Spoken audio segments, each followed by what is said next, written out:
Assalamualaikum. I am Manur from Ample Maths 1. Today's my topic is application of graph theory in social network. Firstly, we start from graph. What is graph? Graph theory is about objects and relation between them. Graph theory जो है वो हमारे पास base करती है दो चीज़ों पर, vertices और एजेस। वर्टिसेस हमारे पास बेसिकली जो होते हैं वो रिप्रेजेंट करते हैं हमारे पॉइंट्स को, and the relationship between points is our edges. अगर हम इस ग्राफ की बात करें तो हमारे पास जो पॉइंट्स हैं 1 2 3 4 एंड 5, ये हमारे पास हमारे वर्टिसेस हैं जिनको हम नोड्स भी कहते हैं, और जो इनके दरमियान लाइंस हैं, जो इनके दरमियान रिलेशन है, वो हमारे पास बेसिकली हमारे एड्स हैं। Now, graph theory on social networks.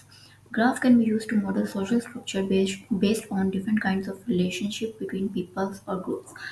जिस तरह से हमारे पास एप्लीकेशन बेस्ड फेसबुक है, इंस्टाग्राम है, उसमें जो वर्टिसेस अगर मैं उसको रिप्रेजेंट करूँ ग्राफ के फॉर्म पर, तो इंडिविजुअल वर्टिसेस जो है वो ऑर्गेनाइजेशन कहलाएंगे, वो इंडिविजुअल पर्सन कहलाएंगे, और उसके साथ जितने लोग उसके म्यूचुअल हैं या इवन उसके फ्रेंड्स हैं, इन सोशल नेटवर्क्स को एजिस के थ्रू उन सबको कनेक्ट करेंगे। So using graph models of social networks include friendship graph. Friendship graph is undirected graph. अब यहाँ पर कुछ डिफरेंट नेम्स आ रहे हैं ग्राफ के, जो कि नेम से ही अपने आप को डिफाइन कर रहे हैं। So first is friendship graph. Friendship graph represent undirected graph. So इसमें फ्रेंड का मतलब यह है कि हमारे पास दो पॉइंट्स हैं ए एंड बी। अगर हम आप देखें तो ए, वहाँ हमने ए को बी से कनेक्ट किया हुआ है, मीन्स हमारे पास जो ए है वो बी का फ्रेंड है, इसी तरह से बी जो है वो ए का फ्रेंड है। तो इस लिहाज से मैं इस फॉर्म ऑफ द ग्राफ को कह सकती हूँ कि ये हमारे पास फ्रेंडशिप ग्राफ है। नेक्स्ट हमारे पास है कोलैबोरेशन ग्राफ। कोलैबोरेशन ग्राफ में सेम टेक्निक यूज़ हो रही है। इसका मतलब ये है कि जो दोनों पॉइंट्स हैं ए एंड बी हैं, जो दो पर्सनस हैं ए एंड बी, वो कोलैबोरेट करेंगे किसी रीज़न के बिहाफ पे, मीन्स वो कोलैबोरेट कर सकते हैं in the form of business. इनके दरमियान एक रीज़न हो सकता है कि वो बिजनेस की बात पे कोलैबोरेट कर सकते हैं, या फिर अदर टाइप्स में कोलैबोरेशन रिक्वायर्ड हो सकती है। कोलैबोरेशन ग्राफ है वो भी हमारे पास अनडायरेक्टेड ग्राफ होता है। नेक्स्ट हमारे पास है इन्फ्लुएंस ग्राफ। इन्फ्लुएंस ग्राफ क्या है? हमारे पास डायरेक्टेड ग्राफ है। इन्फ्लुएंस में यानी आप किसी को अहमियत दे रहे हैं, किसी की इम्पोर्टेंस डिफाइन कर रहे हैं in directed way, where there is an edge from one person to another if the first person can influence the second person।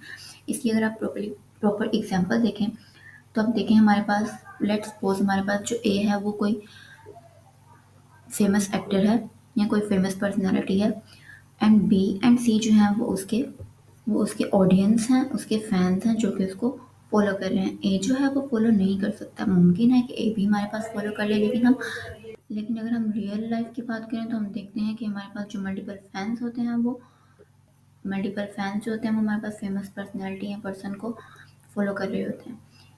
देखें तो उन दोनों की जो डायरेक्शंस है बी और सी की, वो ए की तरफ है, यानी यही वजह है कि ये ग्राफ हमारे पास इन्फ्लुएंस ग्राफ जो है वो हमारे पास डायरेक्टेड भी है और हमारे पास इस डेफिनेशन को फुलफिल भी कर रहा है। जैसा कि हम जानते हैं कि जो हमारे पास डायरेक्टेड ग्राफ होता है उसमें हमारे पास डायरेक्शन रिक्वायर्ड होती है, तो यहाँ पे हम देखें तो हमारे पास जो बी और सी है उसकी डायरेक्शन ए की तरफ है, मीन्स कि जो हमारे पास बी और सी जो ऑडियंस हैं वो ए जो एक एक्टर है उसको फॉलो कर रहे हैं। So the next on social network. उसी सोशल नेटवर्क को जिसको हमने फ्रेंडशिप ग्राफ कहा है, अगर मैं उसको टू पीपल्स के लिए कनेक्टेड ग्राफ बनाऊँ तो मल्टीपल फ्रेंड में इस तरह से डिवाइड हो सकता है। अगर मैं इस तरह से कुछ डिफरेंट नेम्स यहाँ पर दिखाऊँ तो फ्रेंडशिप के बिहाफ पे मैं देखूँ मल्टीपल फ्रेंड्स जो हैं वो एक दूसरे से कनेक्टेड हैं और यहाँ पे एक ग्राफ बना रहे हैं। फॉर एग्जांपल अगर हम देखें पॉल पॉला और जैन को, तो इन दोनों के दरमियान हमारे पास एक लिंक है, मतलब एक रिलेशन है, मीन्स कि ये दोनों हमारे पास फ्रेंड हैं। उसके बाद अगर हम देखें एडवर्डो को, तो जो हमारे पास एडवर्डो और पोला है ये हमारे पास डायरेक्टेड फ्रेंड है, लेकिन अगर हम एडवर्डो और जैन को देखें तो जो हमारे पास पोला है वो हमारे पास इनका म्यूचुअल फ्रेंड है। इस तरह हमारे पास जो है वो डिफरेंट पर्सन जो हैं उनके आपस में कनेक्शंस हैं और वो एक ग्राफ बना रहे हैं। तो इस तरह से हमारे पास जो नेटवर्क्स के फर्दर ब्रांचेस बन रहे होंगे और so on family wise friends की एक सीरीज़ बन रही होंगी जिसे ग्राफ से रिप्रेजेंट किया जा सकता है, और वाजह रहे कि ये ग्राफ हमारे पास अनडायरेक्टेड ग्राफ है। उसके बाद हमारे पास एग्जांपल आती है इन्फ्लुएंस ग्राफ की।